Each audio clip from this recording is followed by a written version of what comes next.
Matthew 13:31 through 32 reads, "He put before them another parable. The kingdom of heaven is like a mustard seed that someone took and sowed in his field. It is the smallest of all the seeds, but when it has grown, it is the greatest of shrubs and becomes a tree, so that the birds of the air come and make nests in its branches." These two verses come in the middle of a quick succession of parables, all about the kingdom of God. It's as if Jesus turns on his parable powers and delivers a bunch of powerful truths all together in quick succession.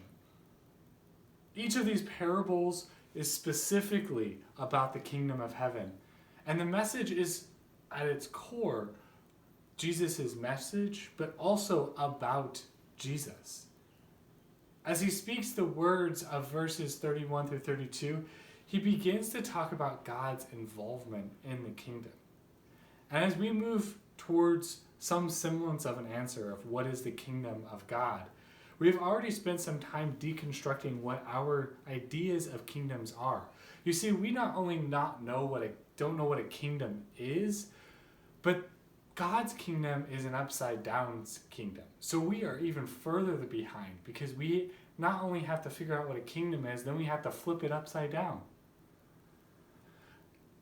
A kingdom that we're talking about is not about the influence of a person or a physical connection to a castle.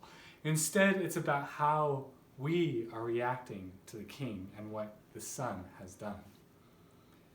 John the Baptist has invited us into the seventh day kingdom, to be citizens of that seventh day.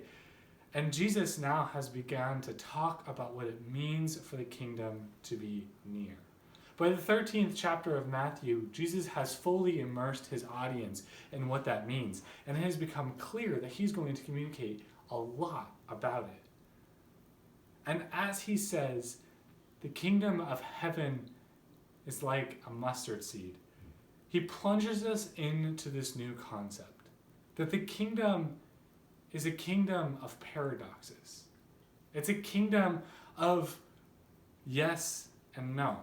A kingdom of both, and a kingdom that is both physical and ethereal. A kingdom that is both now and in the future. As you read the two sentences of the parable, it becomes very obvious that there are two parts to it. There's the seed and there's the tree. The seed is where it begins and the tree is where it ends. And often we read into this parable growth. The meaning of it is growth. Like planting your own plants. Like taking a seed, putting it in the garden and watching it grow. Watering it, taking care of it, and being the garden. It's simple to understand. That's what a seed's supposed to do. We do it all the time. Hannah has a garden in her little patio in the back. She keeps trying to grow all these little vegetables, but the mice keep eating them. If we approach the parable of the mustard seed with a growth mindset, we begin to put ourselves in the gardener's role. We become the gardener. Whether it be pastors or missionaries or the church or you become the method and the catalyst of the growth in the kingdom.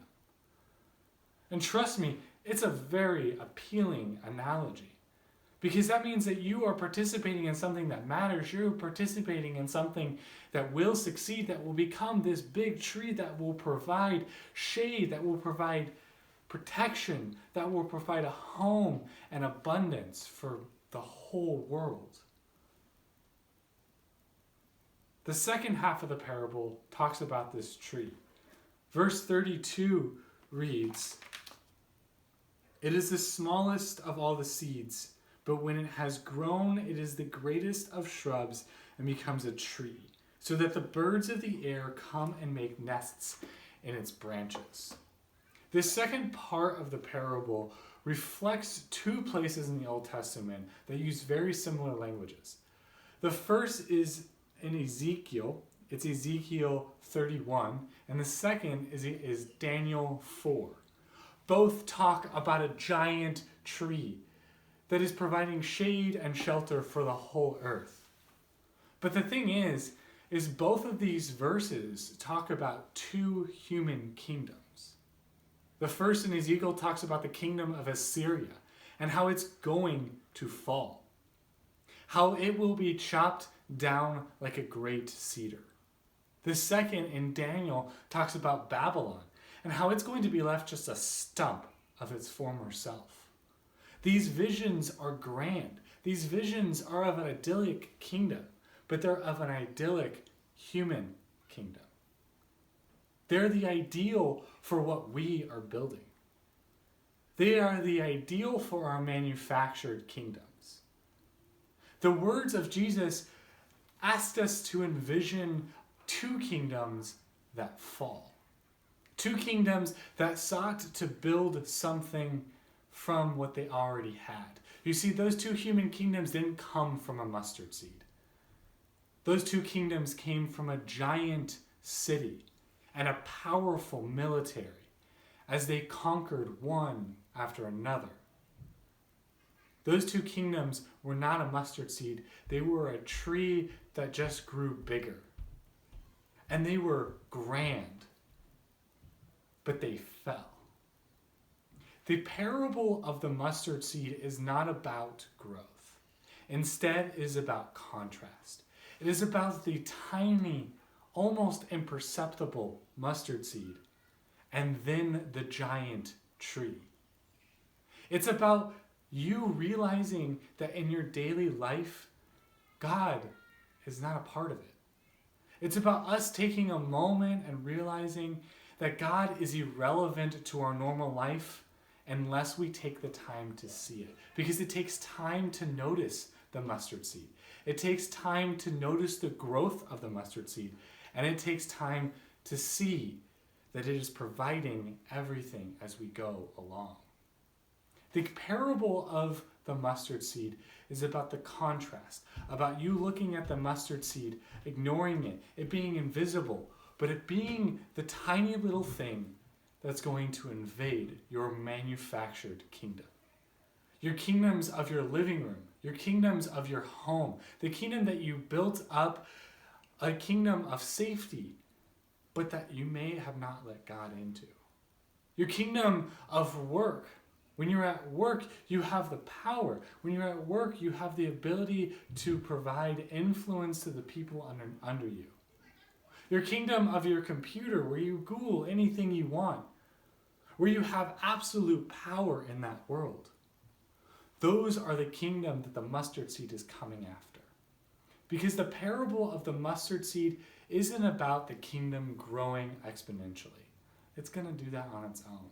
We are not the gardeners that are doing it. Instead, it's about your own manufactured kingdom. It says, look at your manufactured kingdom and know that the mice are going to eat it. And know that it's going to fall as the mustard seed invades that kingdom. The kingdom of God is already the place where we find abundance.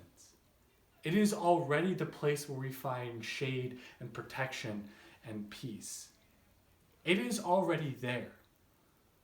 But as you look at the mustard seed, you have to know that most of the time it's as irrelevant as that. The mustard seed is irrelevant, invisible, unnoticeable. But it is the thing that is providing everything.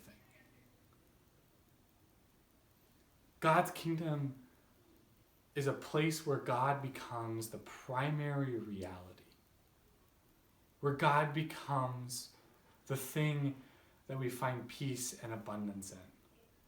The kingdom of heaven is what is coming, and it is now. It is now what we have found abundance in. It is now the upside down kingdom that we live a part of. And then we must take the time to see.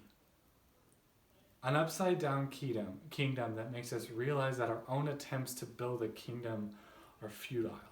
Whether we name them the kingdom of God or not, they will not succeed. The kingdom of God has already succeeded, and we are invited into it.